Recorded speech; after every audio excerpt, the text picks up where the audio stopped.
This episode of Rookie Hunter is brought to you by the Wild Sheep Foundation. Become a member, join the Lesson 1 Club, and attend their annual convention, Sheep Show, Reno, Nevada in 2020. For more information, go to wildsheepfoundation.org.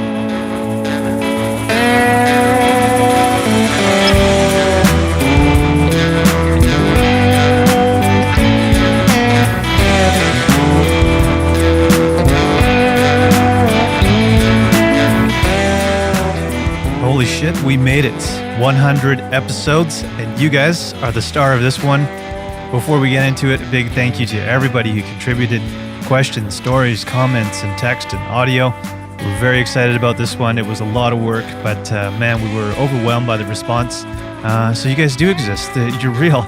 Big announcement. We want to welcome Sitka Gear as our brand new sponsor. You're going to be hearing more about them. Also want to send out a huge thank you to the Wild Sheep Foundation. They're really making things happen for us and have been a huge supporter of Rookie Hunter.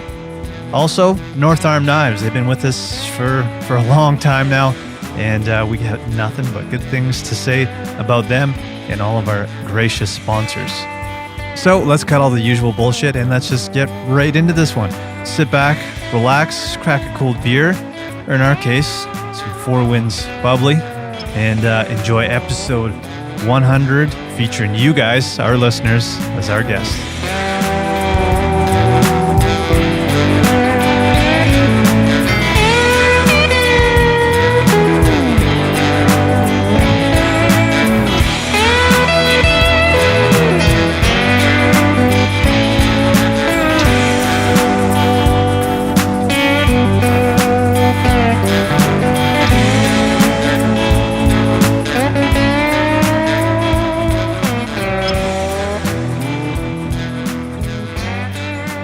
Kelly? Hey, episode 100. Hold on.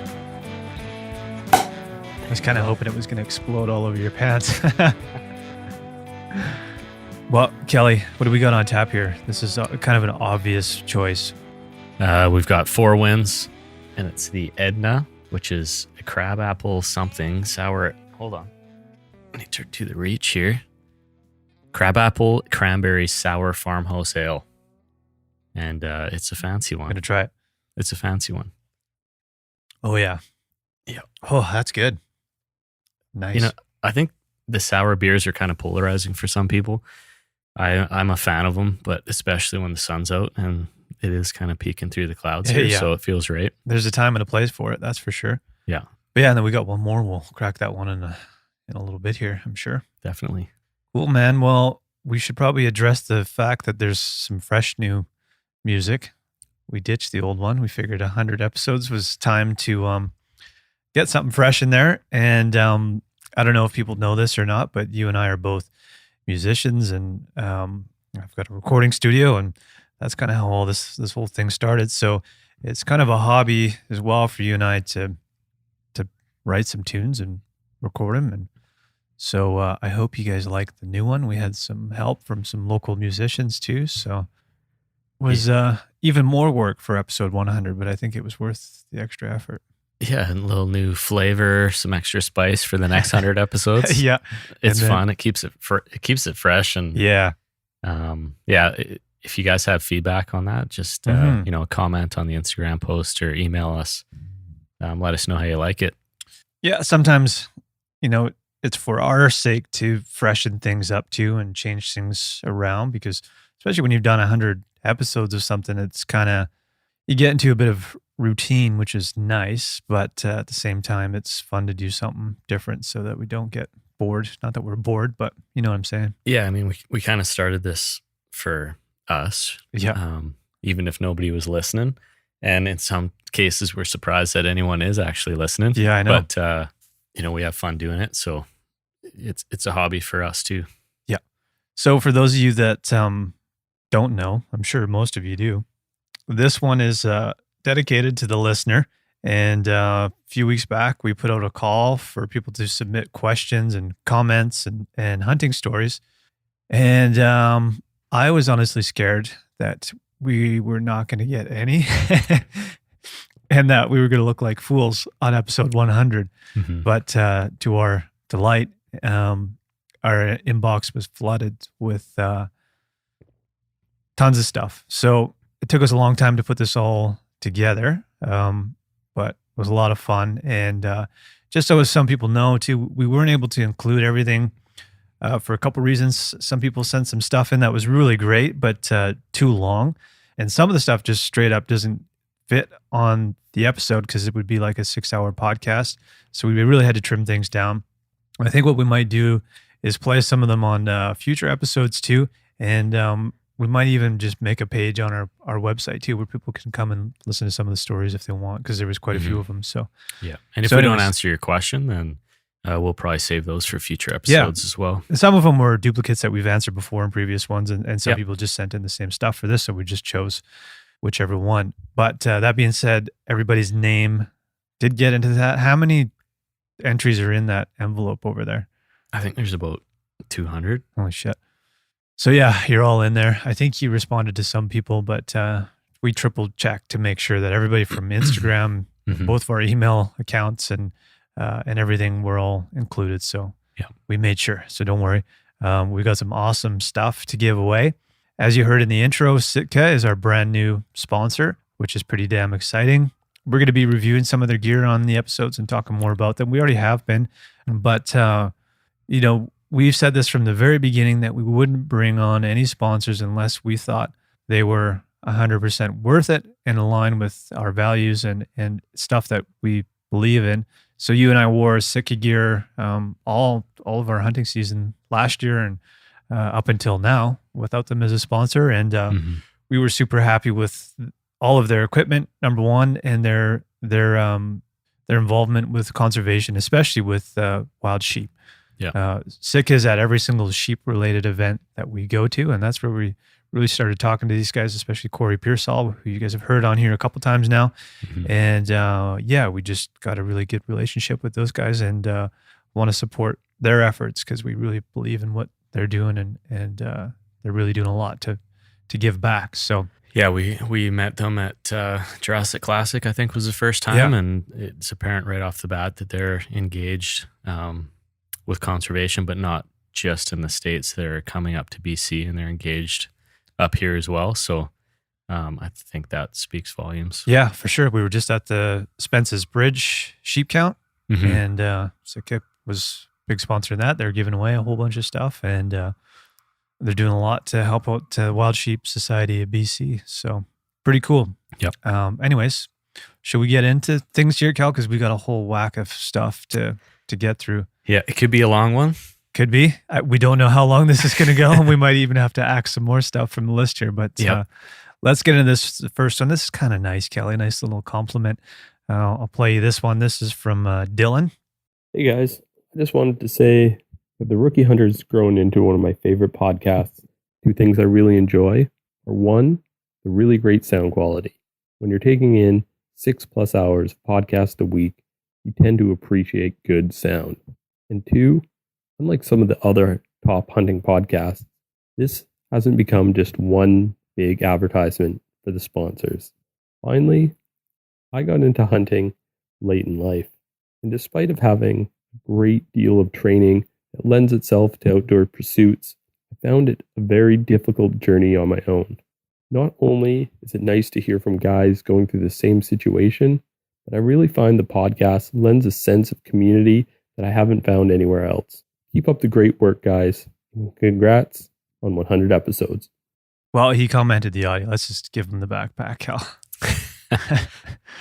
Yeah, appreciate it. Yeah, we do take pride in making sure this thing sounds good. He did mention that we don't spend a whole lot of time on ads. Did I mention that we are now sponsored by Sitka Gear? Yeah.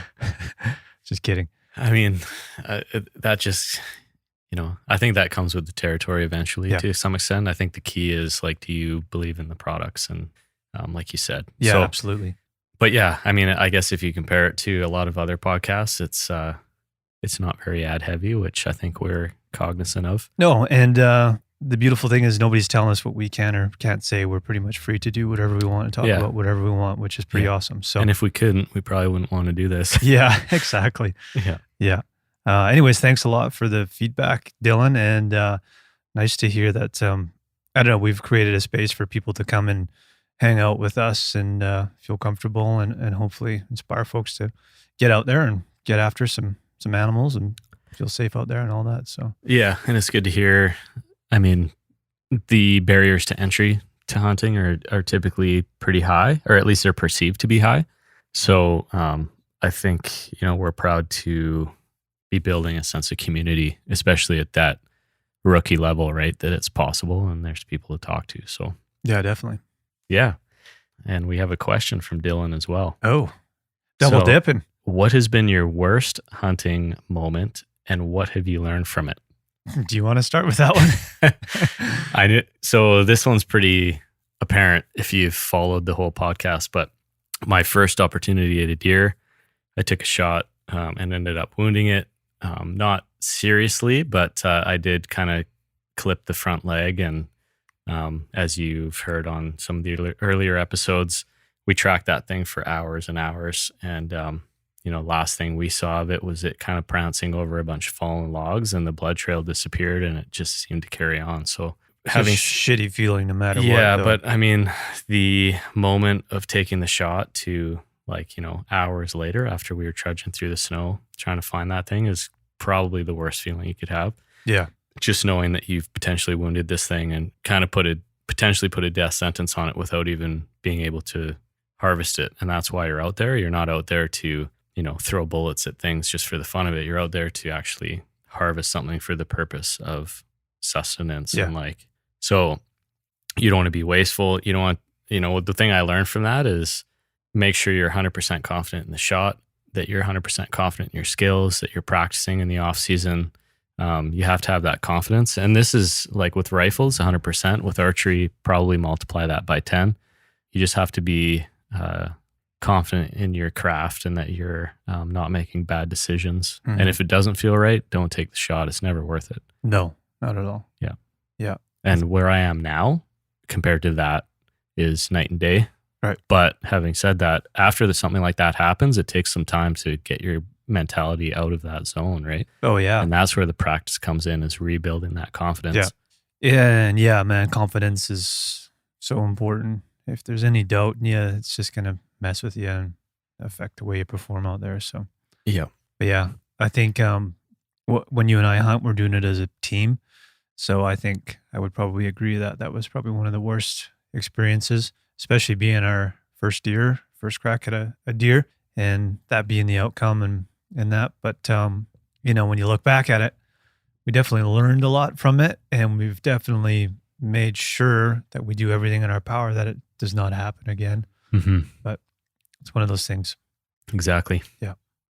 Cool. Yeah. We got another question from, this one's from Scott, and this is an audio question. So we'll play this one. Kind of got two questions here. First one is that you guys seem like you're pretty good friends. Wondering how long you've known each other for and how you guys met. And also, what's a good piece of advice you would give to a rookie hunter just starting out now that you guys have been doing it for a few years now?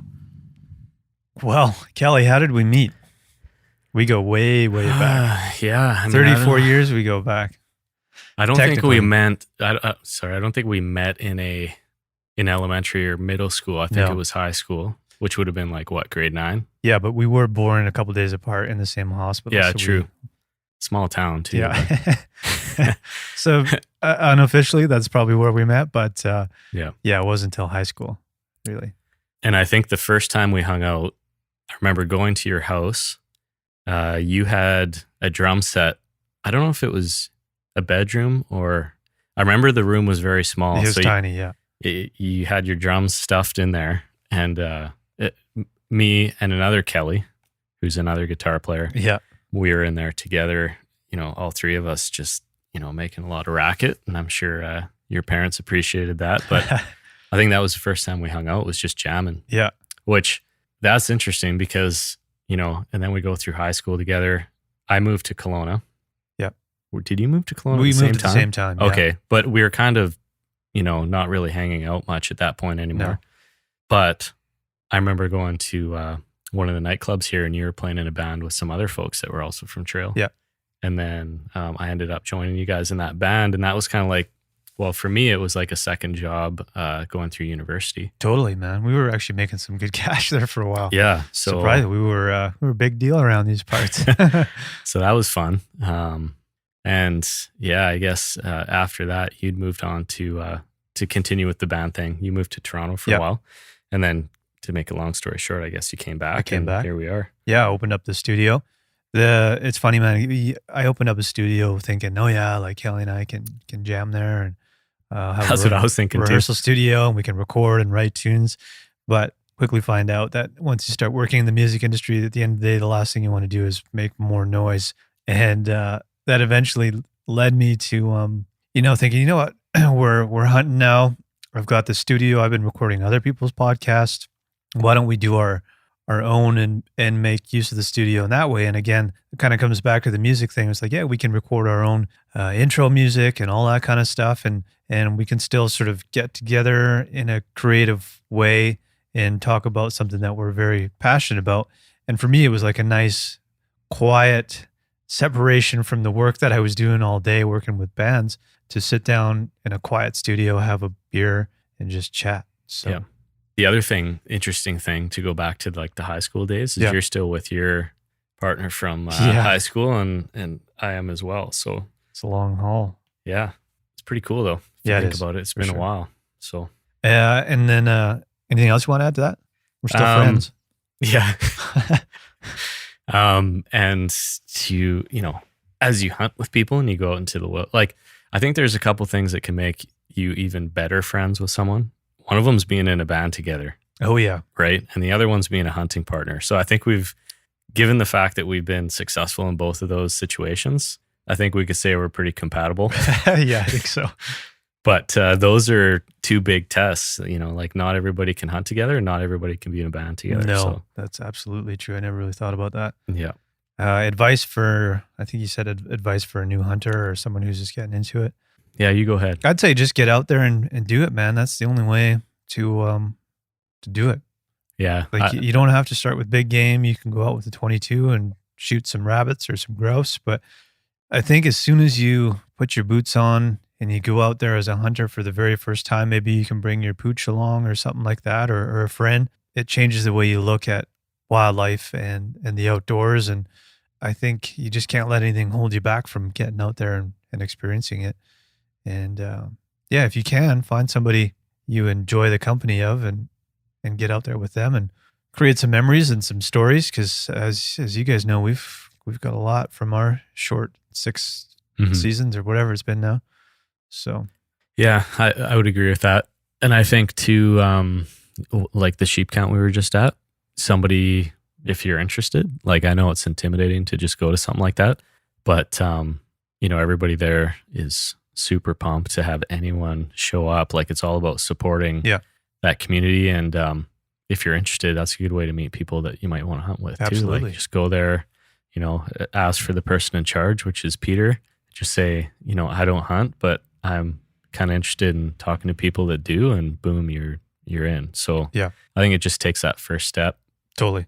A little bit of encouragement goes a long way. And that's how you and I sort of finally got our hunting licenses, was just a bit of group encouragement. So yeah, it's easier if you find a buddy. Obviously, that's what we did. Was like, we didn't do the course by ourselves. You kind of like pull each other through. Totally. Yeah. So it definitely helps to have somebody else. Yeah. You got something? Yeah. So we have another question from Brandon D. What is your favorite place to hunt that you look forward to every year? And we don't have to get super specific, obviously. Hey, I know what you're trying to do, man. Yeah.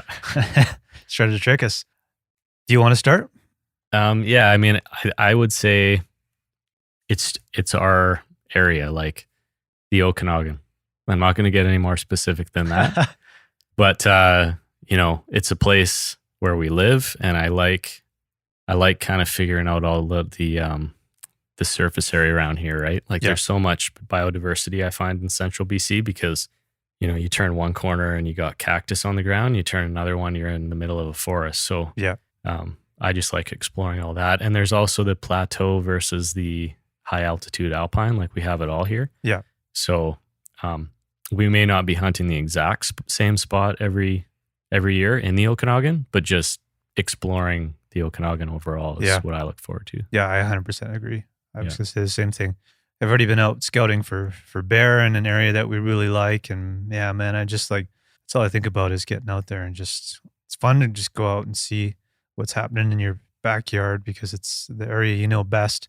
And it's the area that, that you can sort of compare from year to year and get a sort of a feel of the pulse on things around here. So Yeah. I love it. Nice. And I love chasing mule deer, man. And we've got lots around here. So Yeah, it's pretty cool. I mean, I could do without the rattlesnakes. fuck those rattlesnakes.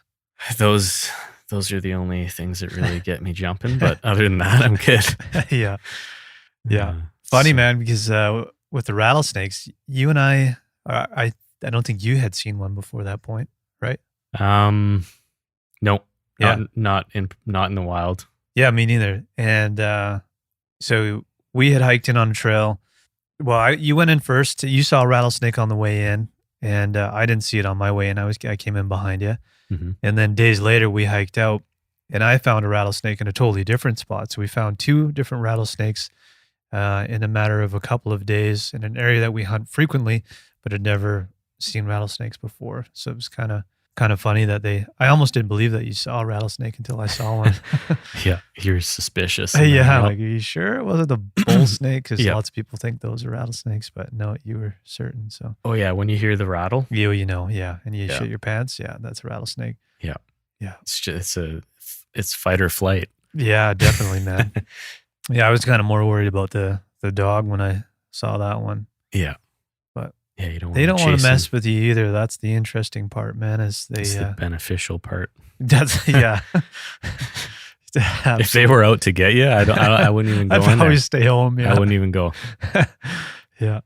Like heat-seeking missiles. Yeah, pretty much. Should we get into a story? We got an audio story. Yeah, let's do it. This one's from Daniel, and this one's a pretty cool story. And I believe he actually has a video of this too. But anyways, Nice. let's have I'm a gonna listen. drink some of this. Yeah. Hi, my name's Daniel Martichuk, and I just want to submit my hunting story for your guys' 100th episode. So to pay tribute to the rookie hunter tradition here, I'm going to Bonus points. crack a cold beer. So my story takes place in northern Alberta, where I was hunting with, well, I wasn't hunting, I was filming and documenting the hunt, and my friend was hunting. So we were archery hunting for a few days, and we got into tons of elk, chased them around, the average elk hunt, and the average difficulty for an archery elk hunt, for those of you that know.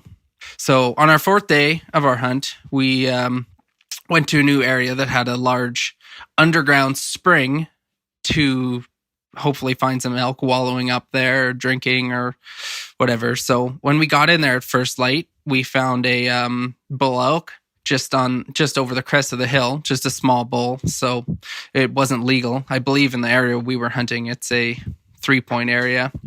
So it wasn't a legal bull anyways. Not that we would have been inclined to shoot a bull stuck in a swamp. So we get up there, and this bull is neck deep in an underground spring. He cannot get out of there. He is shivering. He's probably hypothermic. And this has clearly happened before because there's bones all over the place in this swamp. So obviously this is not the first time that an animal has become stuck in this hole. And luckily this one was still alive. So we didn't know how, but we had to get this elk out of there. So we took 100 feet of paracord that I had in my pack. We grabbed a bunch of logs, and I don't know, we fought with this bull for probably 30 minutes. He fought us every step of the way. He was freezing cold. He was grinding his teeth. He tried to headbutt us a few times. He never got me with his antlers because of my cat-like reflexes. He did get my buddy in the leg with his antlers, which was unfortunate because he bruised up pretty quick. Almost got a involuntary vasectomy, if I can say that. So this bull fought with us. We broke off a bunch of logs underneath of it, trying to pry it out with a good old-fashioned farmer leverage. One of us pulling on the antlers with the rope and another one leveraging underneath of him. So finally, this bull, after fighting us for 30 to 40 minutes, we drug him far enough out that he could get his legs underneath of him. And I guess he finally realized that he had a chance of freedom. So he got his legs under him. He tried to stand. He stumbled quite a few times, but we got him out. We got him back up on his feet. And after a couple minutes of standing there, he took off back into the woods. And that was probably one of the highlights of my hunting career. And we didn't even shoot anything. And I've had lots of people ask me, well, before I tell them it wasn't a legal bull, they say, why didn't you shoot it? And my response is always the same, that even if that was a 360-inch bull, we would not have shot it. There's no way, because it wouldn't have been fair. If it was a 360-inch bull, we would have tried to rescue it just as we pulled out the small one, except it would have been a lot more difficult. After we posted the video on Facebook, a guy commented and said he hunts the same property, and he found that bull elk there. I better take a drink of my beer. He found that bull elk and got chased off by a grizzly bear a day prior. So, I mean, it's nice that we didn't have that information at the time because we were pretty focused on the elk. But I'm happy to say we got him out alive and well. Anyways, that is my story. Hopefully you guys enjoy listening to it as much as I enjoy being part of it. Nice. That's a great story. Yeah, man. One sort of key thing he said in there was that is one of his greatest hunting story memories, and then even take an animal. And I think that's the same for you and I in a lot of situations, that some of your fondest memories aren't really of a kill. It's all the stuff that happened along the way. Yeah. And it also, he said that he wouldn't take the animal even if it was legal, or a record breaker. And, that shows, I think, hunters care about these animals. And I think in the public, sometimes they can't connect those two dots, right? Like it seems like it's a paradox. So yeah, I do like the beer. Yeah, I think we might have to give him a bonus entry for that one. Yeah. Cal, do you want to jump into another question? Sure. We've got Cam B. So he has a comment actually first, which I'm going to read. He says, congratulations on your 100th episode. Love listening to you guys and the local content. Listening to you guys talk about your 2019 sheep hunt has me excited and also feeling ill-prepared for my goal of 2020. Keep up the great work. So fortunately, Cam, you have a lot more time than we do. Yeah, you do. You'll be all right. But yeah, get on it. And that kind of goes to his question, which is, do you find that you get in a way deterred or lose motivation from working out or training for your upcoming sheep hunt? And if so, what do you do to get remotivated? I love signing up for races. That's my motivation. Mm-hmm. Because you can't really get out of going to a race. Number one, you have to pay for it, and some of them are quite expensive. So there's that pressure to train for it, right? One way or another. I just did one last weekend, and it's interesting, man, because this is the 4th year in a row I've done that one, and each year I kind of want to do a little bit better.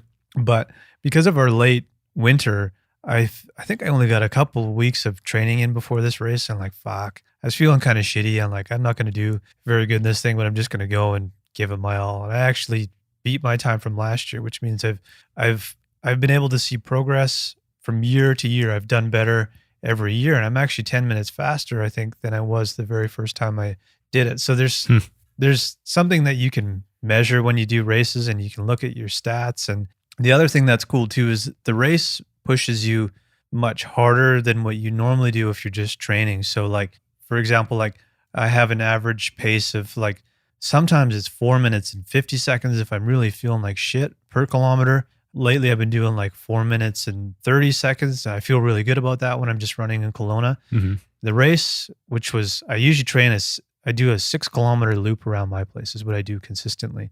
So I usually assume that if I'm going to do something like a 10K, that my average pace would be much lower because it's a longer race, obviously, right? Makes sense. But I was able to do 4 minutes and 20 seconds as an average pace per kilometer in this race because you have the added pressure of everybody pushing you. And I was actually running with some guys. I found out after that they're part of run clubs and stuff like that. And they were really pushing me because they knew that I was trying to catch up to my brother-in-law because there's a turnaround point, and when you go, you're kind of running and you're facing all the runners that are behind you, right? So I saw my wife, Ashley, and I was pointing because Jesse, my brother-in-law, was like not too far ahead of me. And the guys who were running behind me said, hey, who are you trying to catch up to? We'll be your pacers and we'll try and get you up there to him. So they were like running with me, trying to get me closer to Jesse. And my average pace as I was running was getting better and better because these guys were pumping me up and I was pumping them up because we're all trying to stay in this group and run faster and faster. So it kind of mentally, it tells you that you're capable of a lot more than you think you are in different situations. So kind of got off topic with that, but I think that kind of stuff is really important to do. Those sort of more high pressure fitness situations that really show you that you can accomplish a lot of shit, which helps you mentally when you're in the bush and you're up against a difficult task, be it packing out an animal or having to hike to the next ridge or whatever it might be, man. So that's kind of what motivates me and keeps me going. And if you can, have some friends that you can compete with and set goals and do what Kelly and I have done where we, there's things at stake like no alcohol and all that kind of stuff. You can have some fun with it too. Yeah. So how does Jesse do this running? Like, has he always ran or is he just natural? You know what? He's one, I think he's built for running, but he's got a mind where he can just turn it off. Oh, okay. He was in front of me. He's always beat me in all the races that we do together, except for the half marathon. I beat him in that one. He's like low distance guy that can turn his mind off, but I kept seeing him stop. He was almost puking. He was pushing himself so hard because he didn't train at all for this one, but he can just keep going and going and going like a machine. It's pretty impressive. So nice. Yeah. Cool. Yeah. I've got 2 tips. One, book the flight. Yeah. It's real now, right? I've got a picture of the sheep. Darren Epp took the photo. You can follow him on Instagram there, but he's got some cool photos and I've got one of his photos in my basement. And every time I see that, I know I got to do something that day. We also have the photos on our phone and up here on the wall. The studio, yeah. So, pictures in the mountains, just something to constantly remind you. And the other thing is to buy a piece of exercise equipment that nobody thinks you're going to use. Nice. Because then for me, I'm like, no, I like this Enter the Rower. Yeah. And I'm on that thing all the time. Like, I don't know. For me, like kind of proving people wrong has an aspect of motivation to it that I find super motivating. Yeah. It's a competitive side of it. Yeah. A little bit. Yeah. Yeah. And I'm not saying like you have to spend money, but that was one trick I kind of pulled out of the hat there. Yeah. One thing I'll add too is I think one of the issues they come up to is like they're only active leading up to this hunt. And I think you should do things like one of the reasons why I think I was able to do well on this race is because I've been going out and I've been hiking with the backpack on and I get out and do these hills every day. That's how I tire out the dog. I go for a 4-kilometer hike every day. That's kind of like the minimum of what I'll do. So I think even if you're just doing a little bit of activity every single day, so this guy's got over a year to his sheep hunt. I think find something that you enjoy. If you got a dog, get out there with him in the hills every morning before you go to work or whatever. Sucks getting up sometimes, but man, it translates into so very little can become quite a bit in the long run. And even just getting up and doing 10 push-ups in the morning doesn't sound like much, but all those things add up over time. So yeah, for sure. And put it in your calendar, man. Like give yourself an alert. Like sometimes I'll put some in there that say, don't be a lazy bitch. So it'll be like 7 o'clock in the morning and it'll just come up on my phone that says, don't be a lazy bitch. And I know I got to go out and run or lift some weights or something like that. So whatever it takes to get yourself pissed off and motivated, go for it. Yeah. You want this to be fun, right? Yeah, exactly. And that's the reason why. Because man, the last thing you want to do is spend thousands of dollars and take time off of work and go up there and just be hating life because you're out of shape. That would suck. So. All right.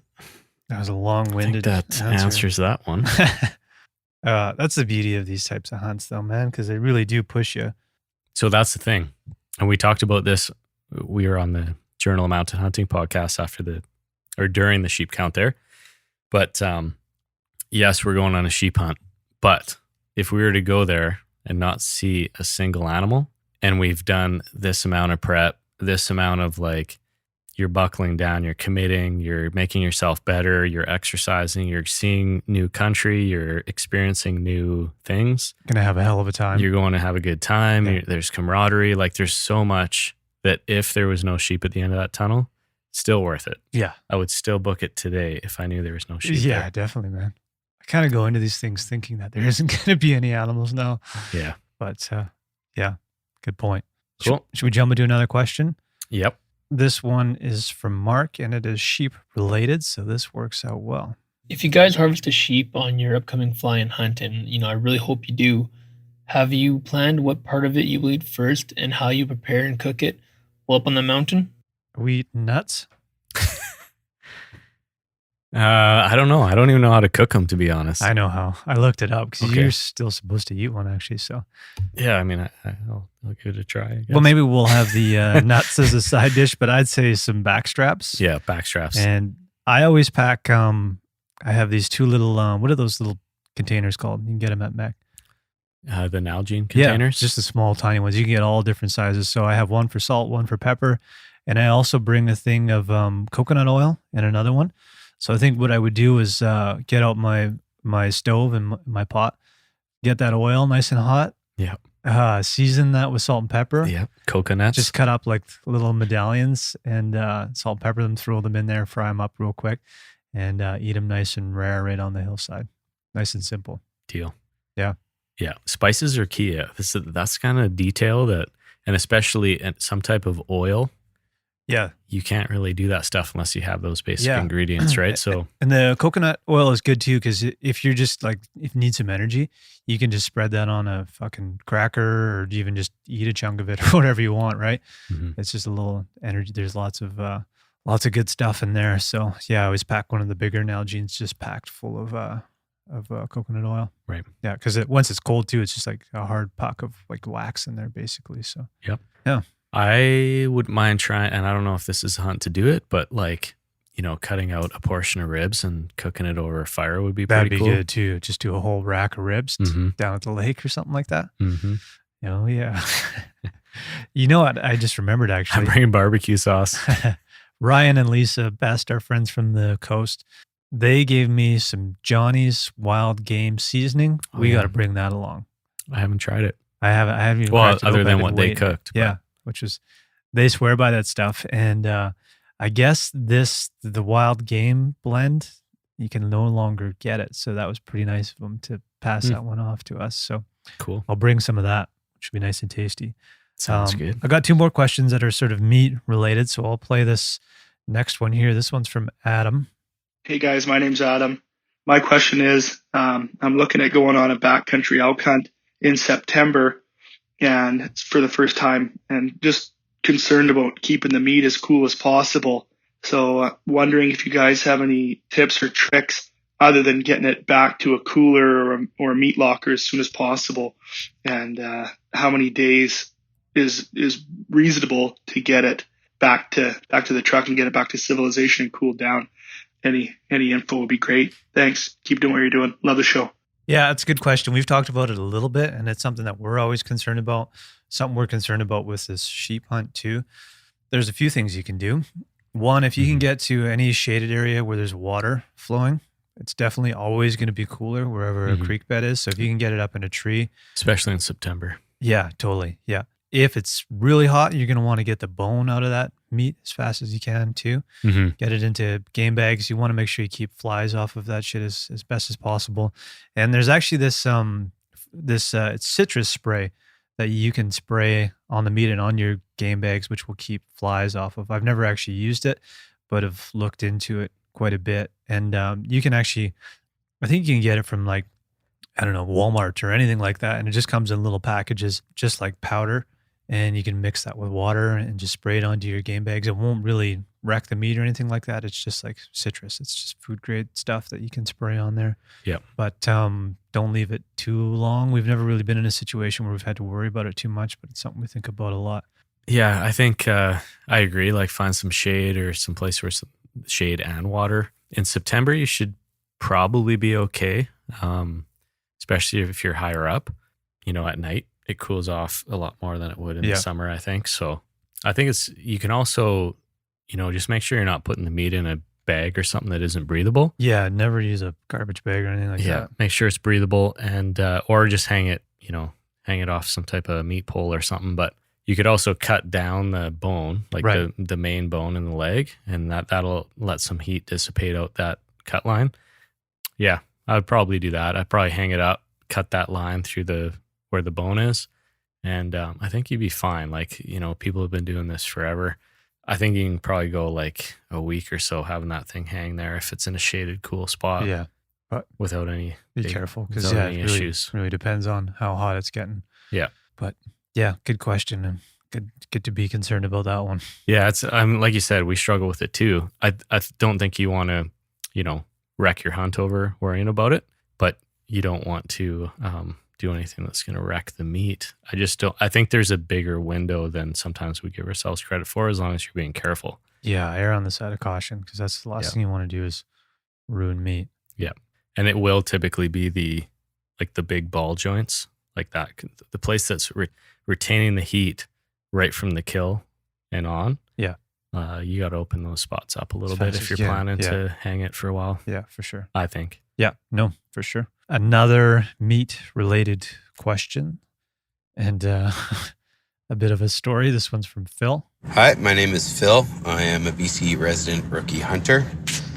My first question is, what's the best way to remove rib meat so I don't have to pack the rib bones out of the bush?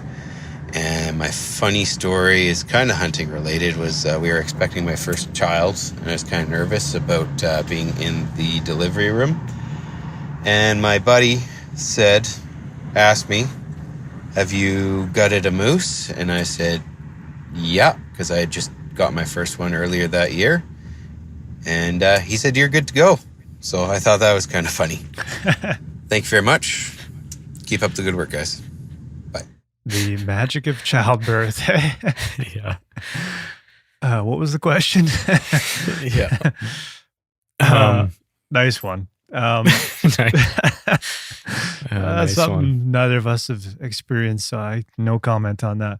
Yeah. Rib meat, it'll vary from animal to animal, I think, how much is there. Mm-hmm. Typically what we've done is just go through between each rib and just cut out all that meat. It's kind of there's a bit of labor to it to do it that way, but just like make sure you're not, I guess if you're doing gutless method, make sure you flip it over and the insides will kind of sink down a bit. Yeah. And then you should be okay to kind of just run your knife across or down each rib. Yeah. Peel the meat off, you're good to go. If you want to hack the ribs out, bone, and it's big enough animal like an elk or a moose or something, then I would suggest that. Yeah, if you can. Yeah. Rib meat's pretty good. And as you were just saying, it'd be fun to pull a rack off and just do that over a fire while you're out hunting would be pretty sweet. So depends the situation that you're in. Yep. Agreed. You got a story you're going to read me, Kel?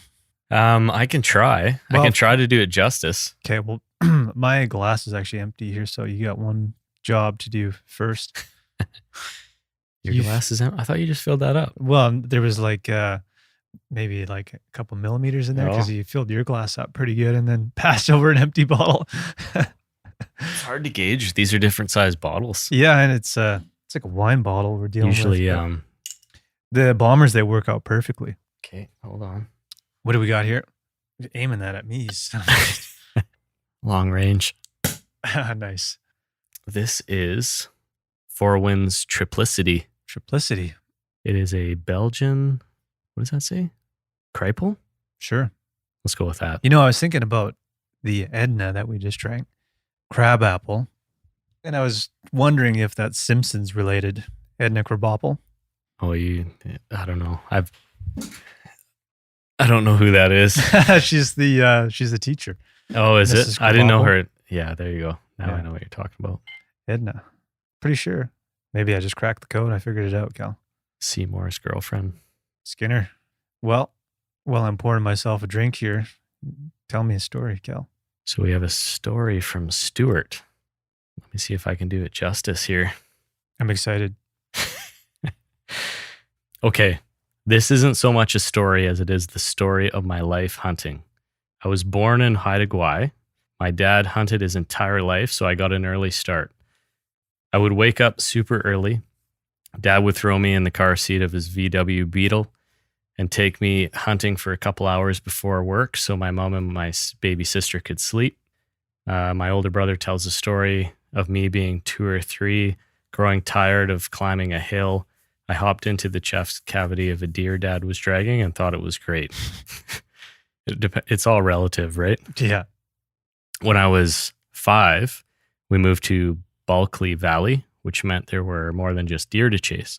Dad would hunt goats locally and started to go in and fly in and pack in hunts. I was super jealous and was always excited when he got home to hear the stories, see the pictures, and hold the racks.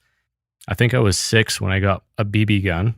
I shot that thing nonstop. I would try to shoot grouse, but the BBs always bounced off. When I was 8 or 9, I got to go along the local goat hunts. I loved being up in the Alpine. There was always so much to see. Come October, it was moose season with so much good hunting around. Our place, we never really bothered with the moose camp thing. Most of the moose we took were off our place or within a few miles of the farm. In my teens, I started to lose my way and fell out of hunting for the most part.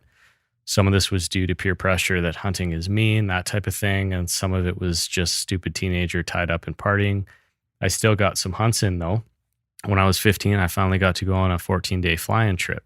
We flew into I can't pronounce this, but it was a tiny plane, and it only carried 1 passenger and about 50 pounds of gear, so we landed on a dry riverbed.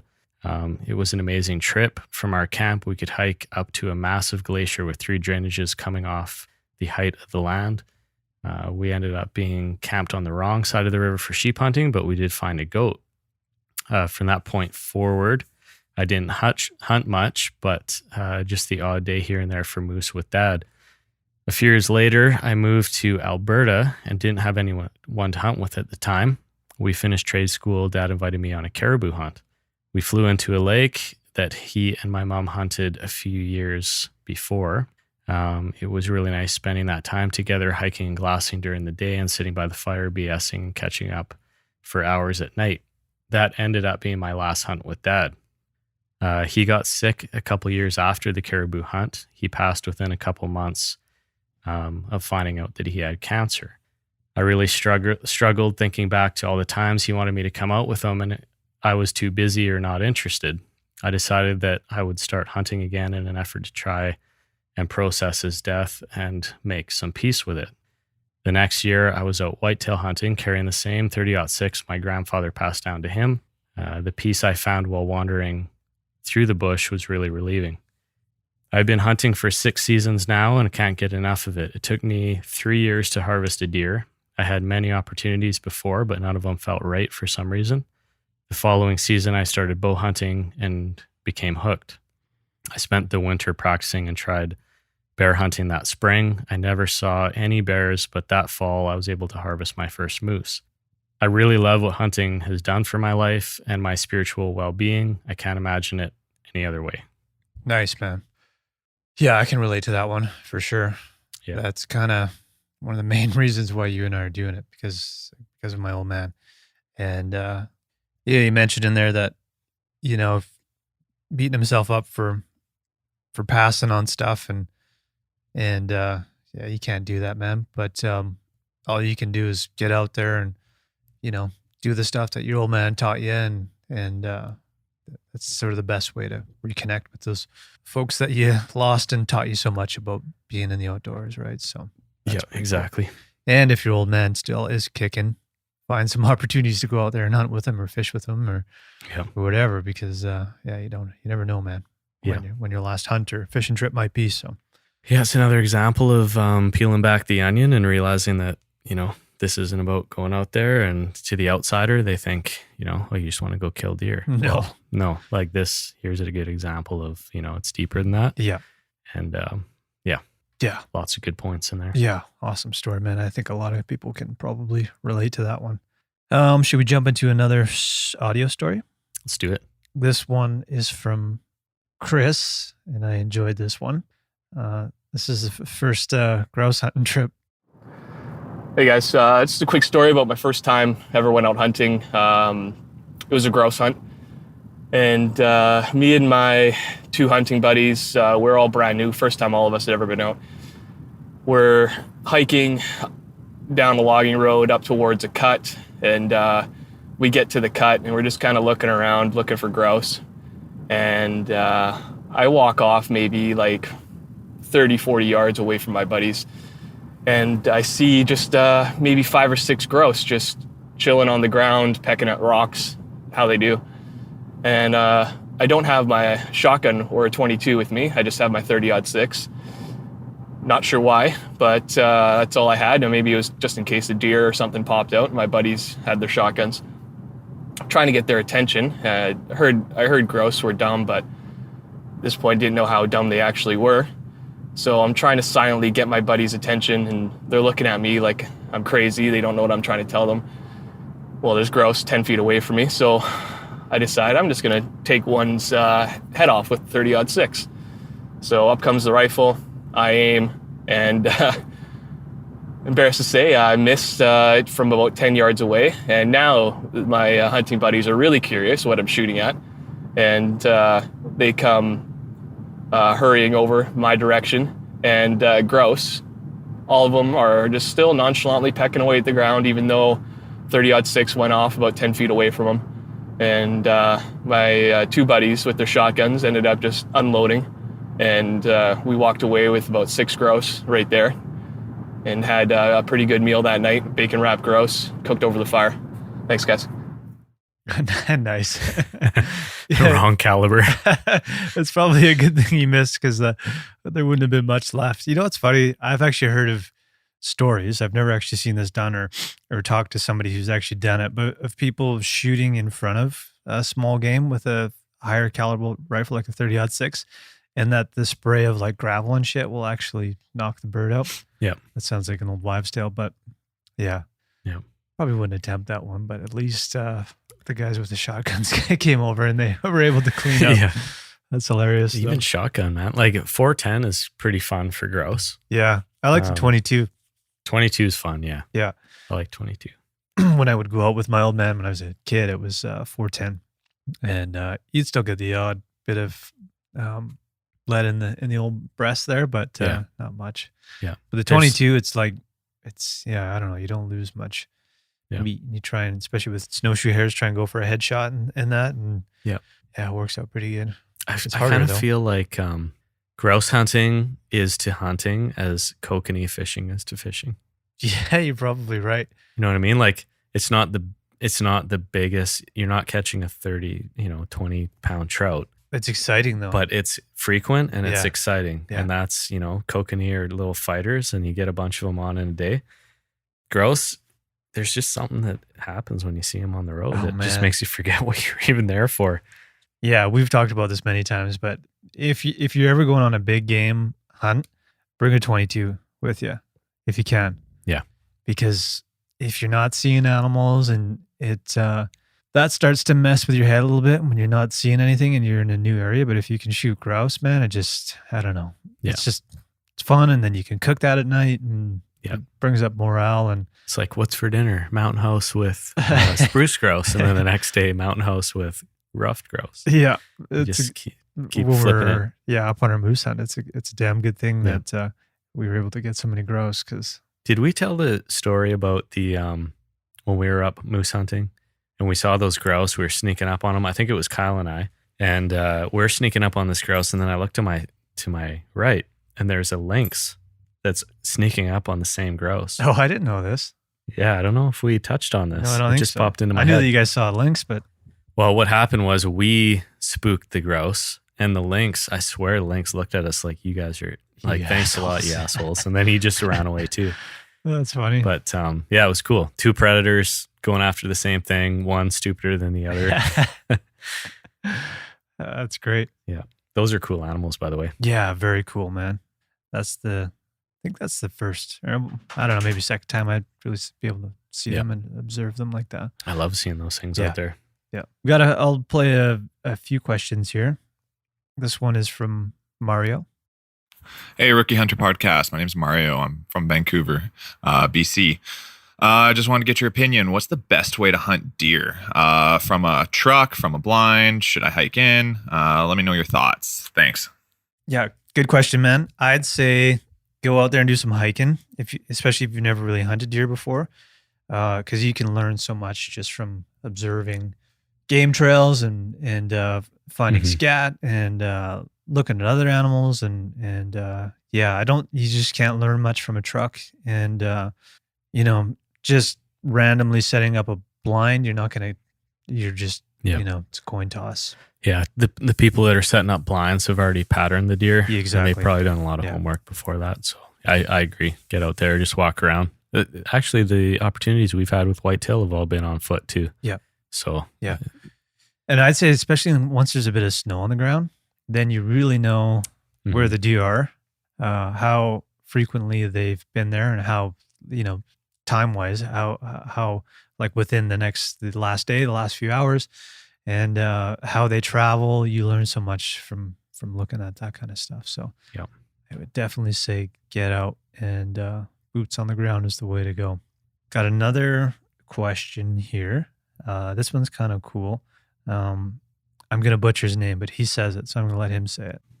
Hey there, Rookie Hunters. My name's Krabon. I'm a new hunter myself. I've actually never even been on a hunt. I just finished being vegetarian for 23 years and became a vegetarian because of environmental reasons. I always liked meat. That wasn't the debate. And now I've decided that I'm going to start eating meat again and trying to get into farming and always was interested in hunting actually, or at least for the last 8 years or so. And so I found your guys' website and I've been really enjoying it. I live on Bowen Island, so I'm learning to shoot a recurve bow because I hope to, kill something on Bowen at some point here, hopefully. Gonna have to learn some other skills soon as well. But my question is, I was talking to someone and he was, pretty dismissive, unfortunately, of my efforts to get something on Bowen. Because he was saying, good luck, you have a recurve. You're like, oh boy, I forgot it. And he went on to say that in his opinion, it had nothing to do with skill. Like, because I was suggesting now listening to a beginner podcast about hunting with a couple of other guys and that I know. And he said that it all has to do all about like luck, that there's nothing to do with skill, that you just in the right place, right time. And I just thought I'd get your guys' take on that. Is it right place, right time? I'm sure it has something to do with it, but is it all right place, right time? And thanks a lot for your podcast, guys. I really appreciate it. And I've learned actually quite a bit. And now I just got to make sure I get out there. Okay. Thanks, guys. Awesome. This question made me smile for a lot of reasons, man. The excitement of getting out there for your first time. Number one, you sounds like a pretty keen guy, excited to get after it. Hunting, I'm assuming blacktail with a recurve is going to be tough, man. Oh yeah, super tough. So you're starting, I think, in the spot where most people evolve to. So you start with a rifle. Some people never do. Yeah, exactly. So hats off to you for taking that approach with it. I know there's other islands around Bowen because I've researched that area where you can do rifle hunts. So if that's something you're interested in and you really want to get yourself some wild game, I would maybe consider doing a rifle hunt. And then you can always go and get yourself a buck or whatever. And then you've got meat, takes the pressure off. If your goal is meat, then you're going to increase your odds by doing it with a rifle.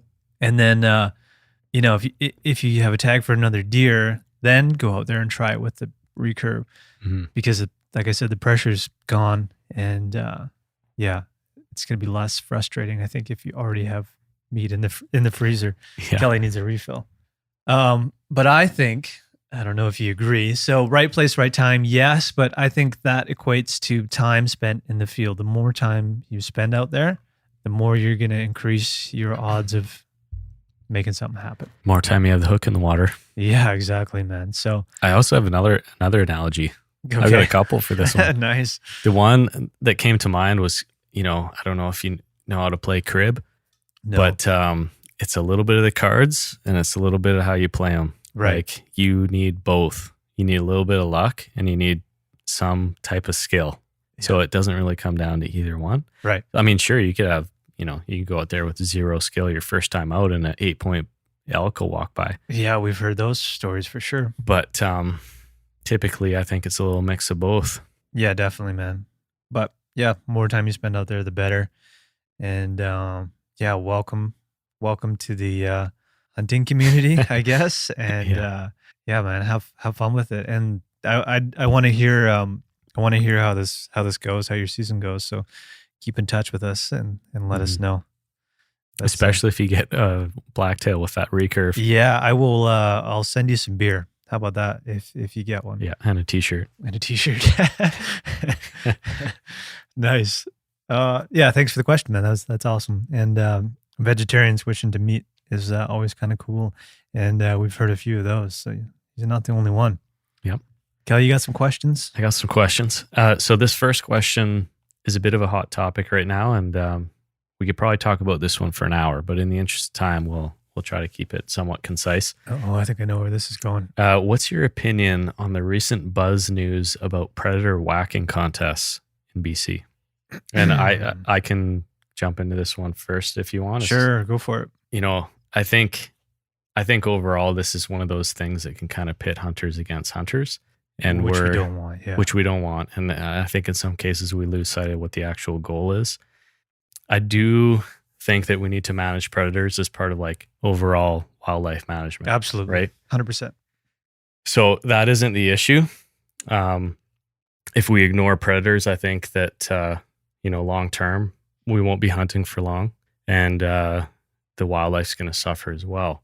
Maybe unrepairably, but, I also think that the logic that nature is just going to kind of run itself and heal itself is false, because man has kind of involved themselves so much that we're at a point now where we kind of have to manage things for... Yeah, whether you like it or not, man. That's the thing, that the argument you hear from the other side is like, why do we have to, get involved with wildlife? Yeah. Well, do you own a house? Yeah.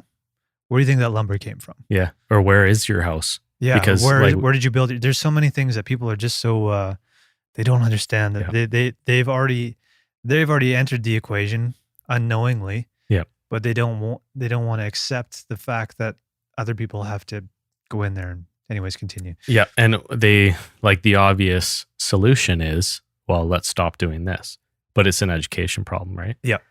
So there's that aspect. But, I think if we don't consider the social license aspect of all this and how hunters conduct themselves and how we're perceived by the public that is in most cases uneducated. Yeah. Like regardless of the intent, we won't be hunting for long either. From a long-term perspective, this is my opinion. If we want sustainability of wildlife and the hunting and angling lifestyle to continue for generations, then, the ironic thing is that, we get people on board with the lifestyle, the ability to push that scientific management stuff through politics becomes easier. But if we're just going to fight this, if we're just going to try to ram it down people's throats and hit them over the head with a hammer, and then we're not really communicating or building that relationship with them or that respect or that, I kind of feel like it's a losing battle. You know what I mean? Yeah. Like, I think we need to get the buy-in to make the difference in the long term. Short term, maybe we could, use that aggressive approach and try to get some, we do need to get attention. I don't disagree with that, but no, I think at the end of the day, long term, if we want hunting and people to get into hunting and that lifestyle to continue, there has to be a relevance piece in our world for it. Yeah. So that's what I kind of struggle with, is like, I don't want to make enemies of those folks. I want to like bring them on our side. You know what I mean? Yeah.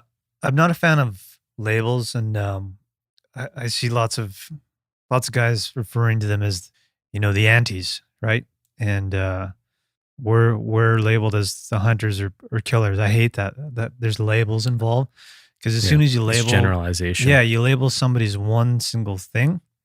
Either way, if it's us that's getting labeled, or if it's the people who don't understand hunting, I think you've already built a wall between the two of you, Yeah. and you've cut off the opportunity to have a meaningful conversation between you. When I think of the word anti-hunter, I translated that into somebody who's uneducated. They don't understand what we're doing. Mhm. And there's a lot of uneducated people that don't understand science behind management and everything like that. So I think the only way that we can, I don't know if convert is the right way, or help people to understand hunting. Or just And- like Mark Hall says, his role is not to convert, but not basically to get respect, like at least respect why I do it. I'm not saying you have to do Mhm. it. You know what I mean? Yeah.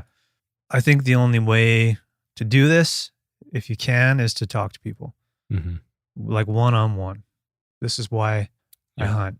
Try it, like, and we've been doing this as much as we can. And I want to give credit to Dylan Ayers. We've had him on the podcast from Eat Wild, and the backcountry hunters and anglers groups in the Lower Mainland. They held a wild game banquet type. I don't know what it was actually called, but it was a BHA event. And I think the idea was that they didn't want hunters to attend. They wanted non-hunters to attend, and they wanted to cook wild game for them and educate them on what's going on out there. Mhm. That's fucking awesome, man.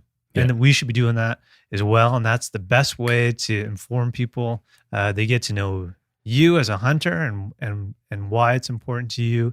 And also they get a bit of a grasp on the more complicated stuff. So with, I don't know, I think it's been labeled as a killing contest. I get you, Kel, you understand why it needed to be done, right? Yeah. And that's why I say, like, we have to banish predators. Yeah. I'm not saying we So don't. you and I get it. We've read about this shit. We understand the relationship between predator and prey, and Yeah. that there's an imbalance. And sometimes we need to step in there and, and give the right. So the opportunities that are granted to benefit that management strategy is given to hunters, because it's actually the cheapest way to do it. exactly. Yeah. You get hunters that want that opportunity, they go out and do it. The only other option in that case is you're now paying the government or conservation officers to go out there and Yeah. do it for you, and they're basically wasting the meat, right? Yeah. My understanding, I don't think they're making use of all the meat as a hunter would with their family. No. And, if you could, to go back to your point about sharing food, if you could do that with cougar tenderloin, Yeah. and because people just assume you don't eat cougar, right? Yeah. But you start changing people's minds. So, Yeah. So where I was getting at with the contest, man, you have to. So you and I understand it. All the hunters understand why that needed to be done, Mhm. but you have to understand how that looks to the non-hunting community, and it looks terrible. and we need to care how it looks to the non-hunting Yeah, community. we definitely do, man. And that's ultimately my point is, if we don't care how it looks to the non-hunting community, one day you may find yourself without the ability to hunt, period. Yeah, it just gives fuel to people who want to stop a hunt. It's Yeah. an easy target, man. Yeah. And it's unfortunate because these people put that in place because it's something that needed to be done to help the prey population. The intent is good. Yeah, it just doesn't look good from the outside looking in, which is Yeah. unfortunate. So talk to Yeah. people, man. And that's what, yeah, exactly. I mean, the folks that agree with it are the educated. The people that don't, Yeah. we need to cross that gap before you kind of throw that in front of Yeah. or give them that fuel, right? It's just, it gets a little dangerous, I think. Mm-hmm. Joe, I don't know. If anybody, I don't know how you could disagree with what we just said, but if you do disagree with it, don't be like, oh, fuck these guys. These types of things are an opportunity to create a conversation within the hunting community as well. Mhm. And ultimately, I think that's the best thing is to come together on the things that we agree on, not the stuff we disagree on. And there's nothing good will come from the hunting community dividing itself Yeah. either, right? Yeah, I mean, we all may disagree on the way forward, but we should all agree on the goal. Yeah. So just think about what people are going to think about the hunting community who don't hunt. Really think about it. It's easier for you and I, Callie, because we only crossed that fence 6 years ago, 5 Yeah. years ago, I still remember what it was like. and we can still see that fence off in the distance and remember all the stuff that we didn't understand and all the stuff that we've learned over this past 6 seasons of hunting. And it's amazing. And through doing this show, we've been forced to do even more research than maybe the average new hunter has to do, because we have to come on here and be somewhat educated in the stuff that we're Mhm. talking about. So You know what I think of sometimes? There's a comic. It's like it's not Far Side, but it's kind of that style. Yeah. And it's a pickup truck with a deer driving, and he's got like hunters strapped to the roof, right? right. We're turning the tables. Yeah. And I remember seeing that more than 6 years ago. And I grew up, I know lots of people that hunt. And I saw that photo and I was kind of like, oh, that's kind of funny. And now when I look at it, I'm like, well, that's kind of ignorant, Right. right? Like, so, exactly to your point, it wasn't that long ago that we were on the other side and we were uneducated. And I think, it's not to the fault of those people. They weren't raised that way. They don't have that same perception. But once, we need to find ways to educate, and then you start seeing them, respect that lifestyle. Yeah. So Fighting on Facebook and shit isn't really gonna. no, you're not going to get to a No. common ground there. Nope. With that in mind too, you got to be careful with the kind of stuff that you're posting, because people are looking for easy targets, and yeah, there's lots of stuff out there that's easy to grab. Yeah. So Yeah. I always think just of be like- mindful, and number one, be respectful. There you have it. Yeah, there you go. That's a sensitive topic. I think you want to jump into another question. Yeah. Okay. My question is, so this is, This is your sorry, that question? last question was Ryan. Okay. This question is Mike W. My question was, what was your favorite hunt experience, regardless of if you actually tagged out, and why? I'd say one of my favorites is when we went hunting with Kevin. It was our first like true backcountry hunt, and we I don't know, we hiked like 20 some odd kilometers or something that day. On the way back, we got torrential downpour. We got soaked, and we made it back. Our camp was set up, and the rain sort of died off at a certain point, and we cooked this incredible dinner, just really basic stuff. We had sausages, and I think we had like onions and, I don't know, yams or something that we threw in tinfoil. And Kevin made some homemade naan bread that we just threw on the grill of the campfire. And that meal in particular is super memorable. And after that, after we'd eaten and we were kind of hanging out, I think we were drinking some scotch and stuff like that, the wind picked up and the tarp started flapping, and there was lightning all over the place. And the area that we were in was, much like most of the Okanagan, was a burn area, and there was trees cracking and falling over all around us. And, at a certain point we had to go to bed, and even after the storm died down, actually, no, we had the tarp on the tent that had blown off too. And I think the one that we had set up over top of the picnic table and stuff, that all got ripped. And yeah, as we're sleeping, even after the storm had died down, you could still hear trees cracking and falling over. It was pretty wild. Yeah, that was cool. That's one of my favorite memories. And Nice. yeah, we came home with one grouse. Yeah. That was funny. I think that was a good time. I was going to go with coming out of the river that we went up. Yeah. In the north. And we call it, it was kind of a sheep hunt. It kind of wasn't. It was a bunch of things. We ultimately didn't harvest anything. It was a northern hunt. But we were out there for how many nights? 8 nights or something like that? Yeah, at least, yeah. And once, like, as we were kind of crawling out of that path and I could see the truck. I just felt like I accomplished something. Yeah. Even though I didn't get anything. Like, I felt like it was something that I never thought I'd do in my life. Like, Yeah. I didn't think I was going to do a 22-hour drive in a day. I didn't think I would go up north and follow a horse trail that wasn't even a hiking trail into this river with 2 other guys in grizzly bear territory with a tent and spend 8 days out there. I don't know. It just, 5 years ago, it would have never crossed my mind. And, I just think in that moment, I realized that hunting kind of changed my life. Yeah. And it also made me realize that, you can set goals and hit them. So it's all about like the next goal, right? And you can kind of see how that progresses over time, which I don't know. I mean, I just think it's a cool hobby overall because it's not just about that year. It's about kind of your whole hunting career and like, where can you go from here? Yeah. So I think that was a good foundation. I'm not saying it was like the most successful. We got in a way beat down, not just physically, but like just strategically. Kind of our plan didn't work out as we thought, which was a good learning experience. But yeah, I just think it was valuable and it was cool. It falls into with Daniel's story.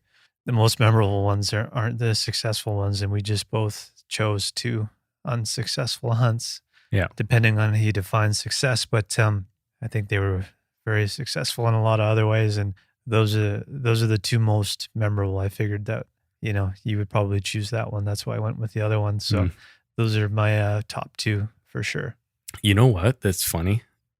It's a small thing, but most of the time when I had, we take a shower every day and we have hot water every day. Yeah. It wasn't until after that hunt that I actually, I don't take that for granted anymore. Sometimes I'm in the shower and I'm like, it's crazy that we have hot water. Like any time of the day I can jump in here and have a hot water shower. Yeah.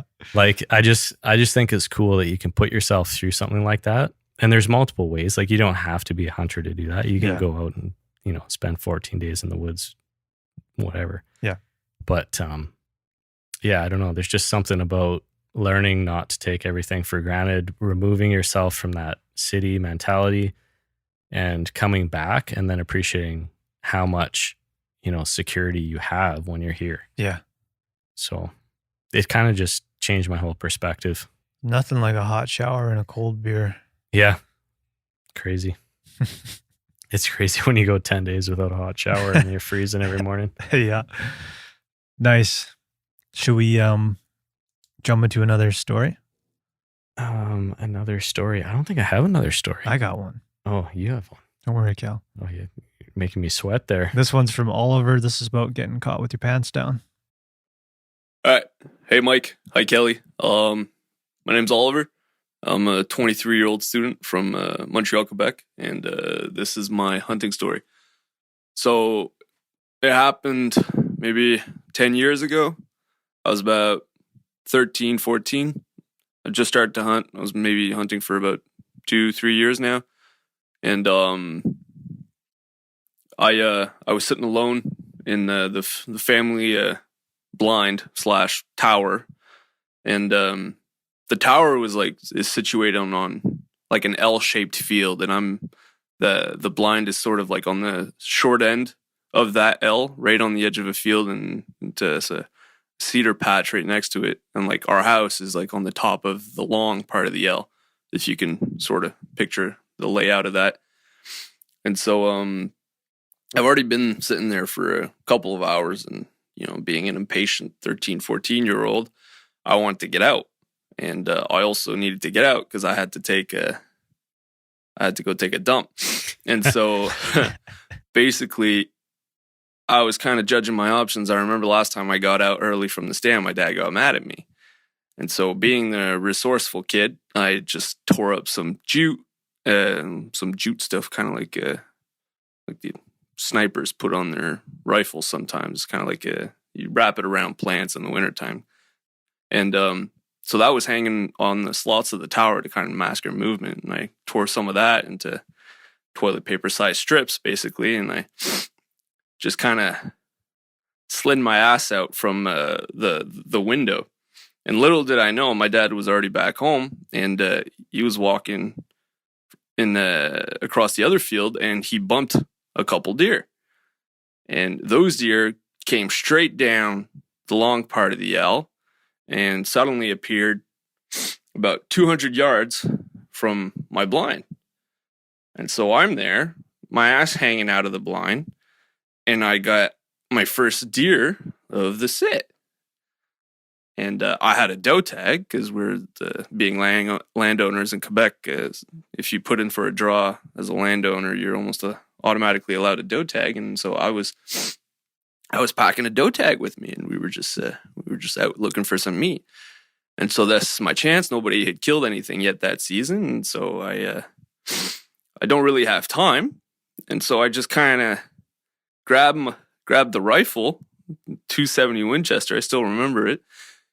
And without pulling my pants up or wiping or anything, I just kind of sling the rifle into the opposite window, put the deer in the crosshairs, and I take a poke. It was the longest poke I've ever taken.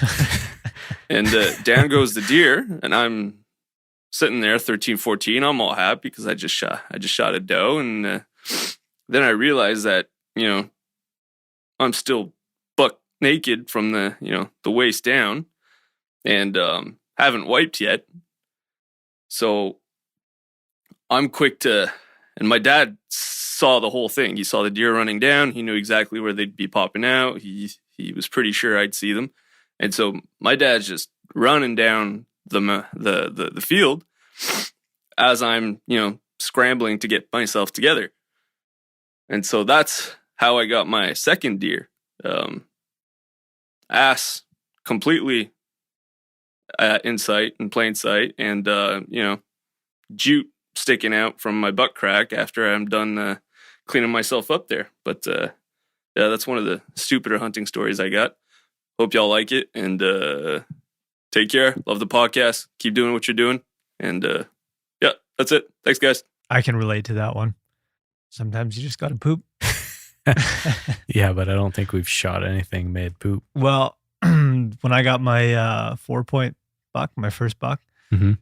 So typically when you get up at 4 a.m. or whenever you're hitting the road, the only thing open is Tim Hortons.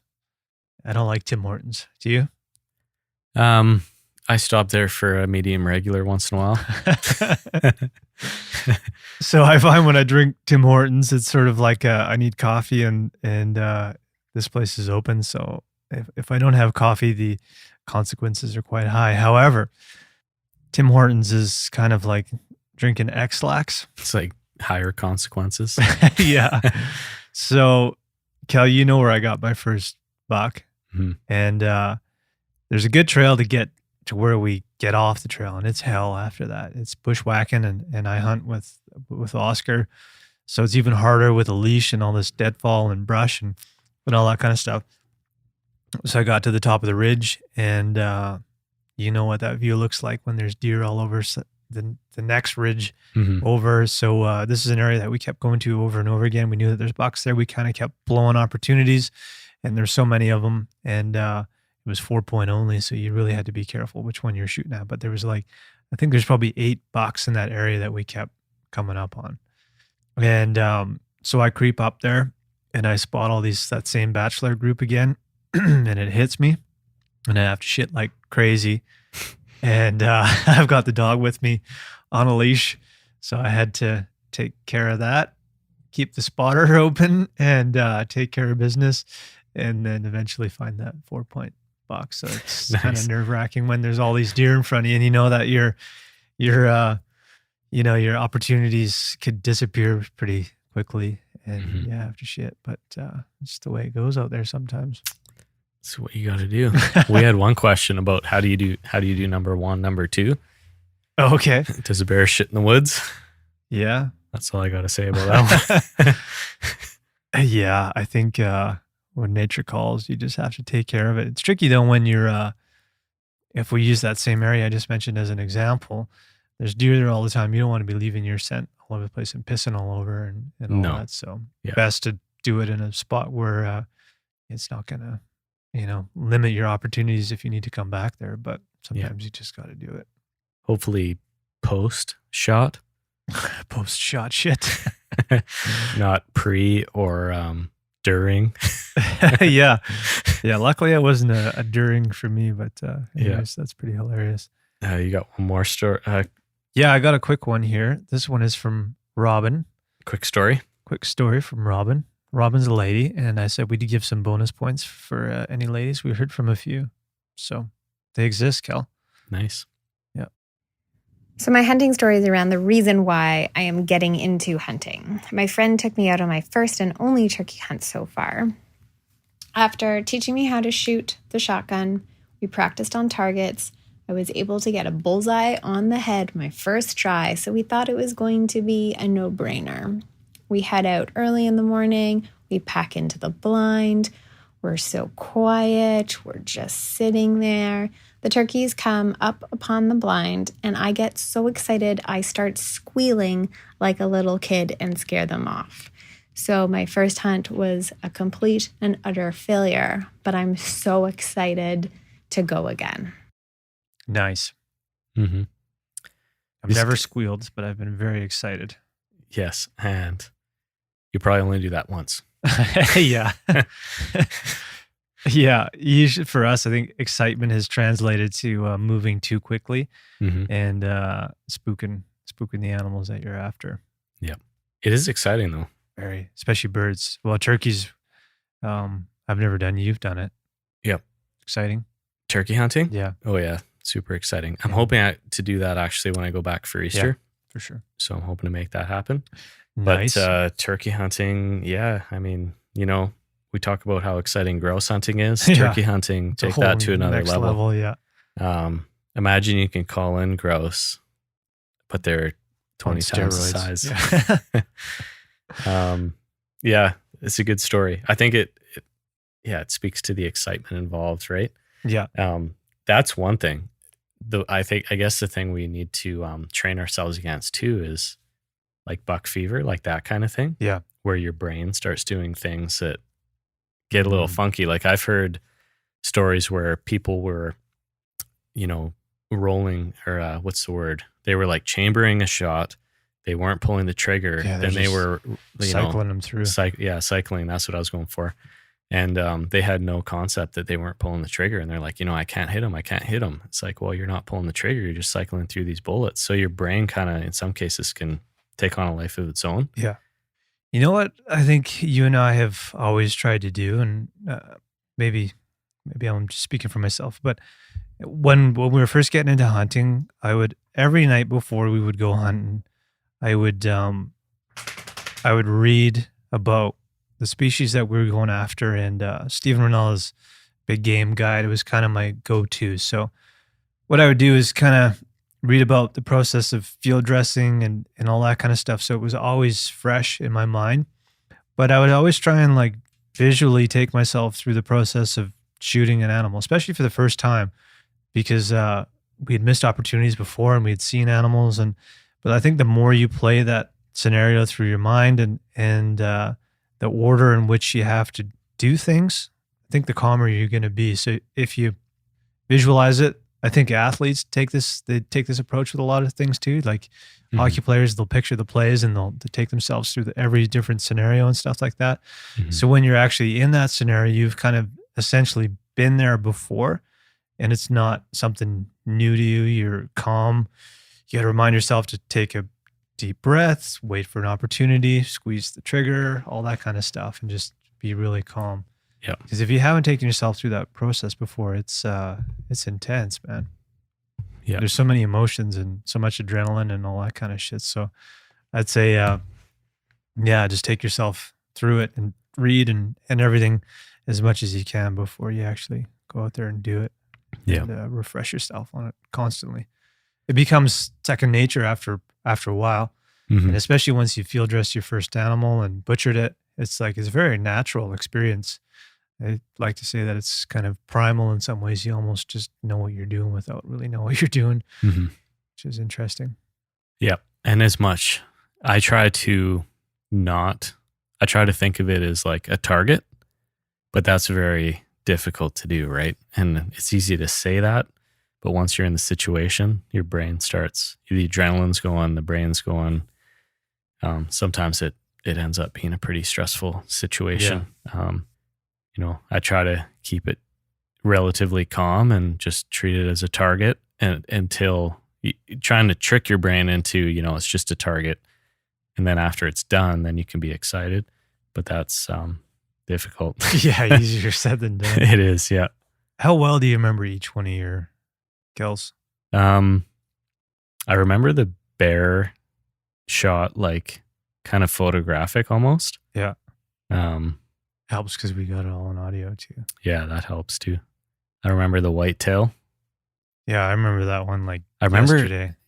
They all feel like photographic in a way. Yeah. My buck But is very memorable. having said that, Both of them actually. if I was to retell the story, what I thought was, the photographic memory, and then if I saw a camera, like a video of what actually Right. happened, Could my be different. perception would probably be different. So I don't know. They're just high pressure situations, Yeah. right? Things definitely slow down and you're able to, I think, keep that stuff a little bit closer, Mhm. I think. But yeah, it's interesting. I feel like I remember each one very vividly, but Yep. maybe I don't. I don't know. Well, it sounds like Robin and I have each been on turkey hunt that didn't result in a down turkey. Yeah. So I'm hoping we can both change that this spring. Yeah. We got a question here. I'll go through a question and a comment. Okay.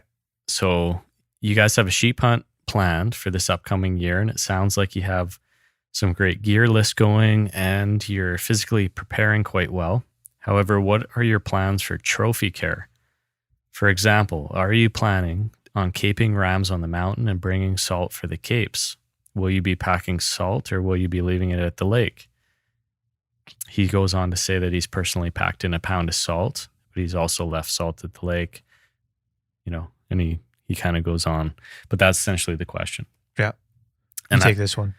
I think what I'd like to do before we go is I'm going to call a taxidermist and get their perspective. You mentioned Steve Vernella's book. I'm going to review that because he actually talks about trophy caping. Yeah. Because you kind of do the barrel cut around the middle, depending on how far down the shoulder you want. Right. Give it a little extra. But as far as salting and stuff goes, I think I'm just going to call a taxidermist and ask them what they would recommend. I don't think it's practical that we pack 10 pounds of salt in. No, but we can leave it at the lake. But we could. So I think it's going to be kind of what he suggests is a little bit of salt in the pack, a lot of salt at the lake, and we'll take it from there. Yeah. But I am going to call a taxidermist. We should do that on here. We should call them and get their input. Yep, I agree. Your bear hide's ready. Yeah, I haven't picked it up yet. Yeah, I'm excited. We actually had a question about where that was done. Advanced Fur Dressers, I believe they're called, in Okay. Vernon. I haven't picked it up yet, but they've been good to deal with so far. Yeah. And they're not a taxidermist per se. I don't think it's more of, but I was doing a throw basically. So, right. It's nothing too serious. I didn't need the full blown Yeah, it didn't have to be taxidermist perfect. services, Yeah. right? It's a little cheaper. Cool. That was Joel K that asked that question. We have a comment from Tom S.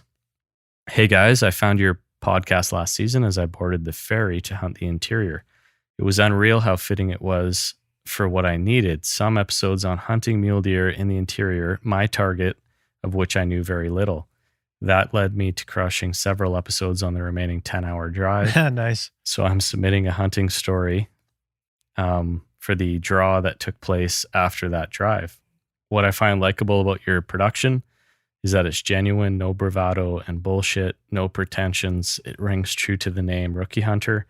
So keep that genuine curiosity and humility. Cool. So That's I thought, nice. Yeah. that was nice feedback. And I think, that's ultimately what we're trying to do with this thing is keep it true to the name and stay humble. We're just two random dudes having fun and trying to learn. Yeah. Exactly. And I also thought it was cool that he found the podcast as he was coming here to hunt mule deer. So Yeah, that's awesome. yeah. Paints a bit of a picture. Yeah, definitely. Well, Kelly, we're one page in. We still got another almost another page. Two-parter? I think it's a two-parter. I think it's a two-parter. We're I don't know how, an hour and a half in here or something like that. So I don't want to axe the rest of this stuff because it's all good shit. So I think we should do this in two parts. However, we said that we would do the draw today. Yeah. And I think you should get the envelope. I'm going to get some live stream on Instagram here because we said we would do that. And we're going to draw some names here. So you guys are going to hear it ahead of time. And don't give up if you didn't hear yourself today because we're going to do another episode next week. And we're actually going to have a bonus episode. You don't have much cord there, Cal. Just be careful. We're going to have a bonus episode coming up on Friday here to coincide with Beyond the Kill's regular schedule, which is Friday release. We did one with Nolan Osborne, who you've heard on the show before. He was sort of guest hosting for Beyond the Kill. And it was Kelly and I and Jesse Bone from Filter Studios, good friend of ours. And we're just kind of shooting the shit while we were out on the Spence's Bridge sheep hunt. We were sitting in the truck, and it was a lot of fun. So Kelly is about to get the envelope here as I'm filling time. You better shake that thing up. Do you want my hat, Kel? I don't know. I think it's got to be hat draw. Okay. And just give me a minute here. Let's see. I'm just going to shake this up. Get the old Insta happening here. Actually, I don't even know if I know how to go live. Can we do that? I don't think so. Really? That's fucking hilarious. I'm going to go out on a whim and say no. Okay. Well, that's too bad. Do you need to have a certain amount of followers or something? I don't know. Oh, no, we can go live. All right. Hold on. Checking connection. I want to make sure I got all the names out of this envelope. We're now live, Kelly. Hey, folks. Live at the episode 100 draw. All right. So for those of you who are just tuning in with us, we're doing a two-part episode, but we said that we would announce the winner today. So we got top three, right, Cal? Do you remember what's in each one? Just so you know, for those of you that saw this one pop out of the hat, it's going back in. So are we doing all three?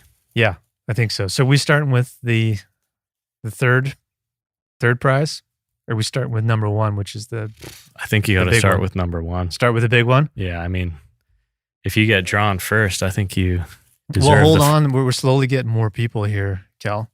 So maybe start with. Are you going to draw this? No, you're going to do it. This is the last place, third place. We're doing last place? Yeah. Okay. Bryce Dament. Nice. Bryce Dament. Third place. Third place. Check the episode 100 post if you can't remember what third place wins you. I can't remember. Lots of good stuff anyway. Second place. Chris Pasaglia. Chris, congrats. Chris. This is the biggie. Number one. For the Sitka Mountain Hauler pack, Tom Stewart. Tom Stewart, congratulations.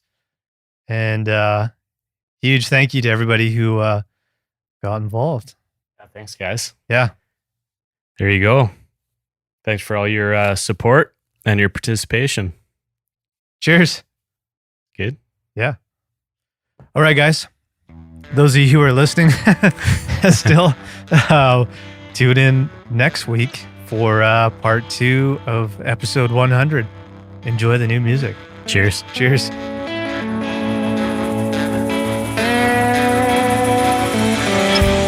This episode of Rookie Hunter was brought to you by the Wild Sheep Foundation, Sitka Gear, and North Arm Knives. As always, it is hosted by Kelly Molnar and myself, Mike Peterson. It is recorded, edited, and produced at Mountain Stream Audio Productions in beautiful Kelowna, British Columbia. Original music written by the one and only Kelly Molnar with help from Graham Ord, Darcy Booth, and Chip Sleedermean. If you want to help us out, there's one thing you can do. You can go to iTunes or wherever you get your podcast from and leave us a 5-star rating and a review. And don't forget to subscribe. For more on the show, head over to our website, therookiehunter.com.